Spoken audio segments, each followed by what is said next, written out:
ఆ మాట అంటే త్రిష ఫీల్ అవుతుందేమో. ఆ మధ్య మంచు లక్ష్మి ప్రధాన పాత్రలో ఓ సినిమా మొదలైంది. అందులో కమీడియన్ ధనరాజ్కు ఓ కీలక పాత్ర ఇచ్చారు. అయితే అతనేమో మీడియా ముందుకొచ్చి తాను ఇందులో హీరోగా నటిస్తున్నా అన్నట్లు మాట్లాడాడు.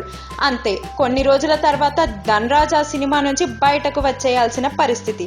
తన పక్కన ధనరాజ్ హీరో ఏంటి అని హర్ట్ అయిందేమో లక్ష్మి. అతడికి చెక్ పెట్టేసింది.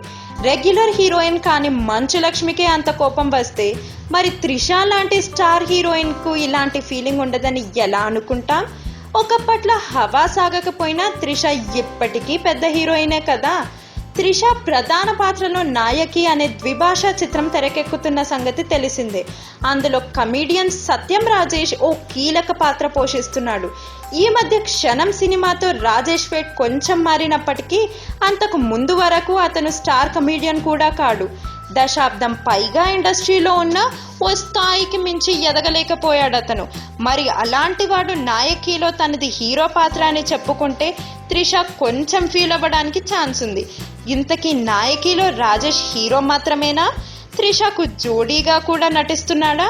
ఇదే నిజమైతే త్రిష అందుకు ఒప్పుకుందా అన్నది తేలాల్సి ఉంది. ఈ విషయంలో త్రిష ఫీలింగ్ ఏంటో కానీ రాజేష్ మాత్రం నాయకిలో తనే హీరో అని, అయితే దీని తర్వాత మళ్ళీ హీరోగా చేయనని అంటున్నాడు. మరి వాస్తవంగా సినిమాలో రాజేష్ పాత్ర ఏంటనేది తెలియాలంటే ఇంకొన్ని రోజులు ఆగాలి. ప్రకాష్ రాజు గారు 100 ఏళ్ళు చల్లగా ఉండాలి. మాకందరికి సంతోషం. మాకు ఒక దేవుడు అని చెయ్యెత్తి మొక్కుతున్నా. స్కూల్ పిల్లలు అంటే చాలా ఇష్టము. స్కూల్ పిల్లలు ఇట్లా నడుచుకుంటూ వస్తే నా కార్లు వేసుకొని వచ్చి డ్రాప్ చేస్తాడు ఇక్కడ మా ఊరి దగ్గర.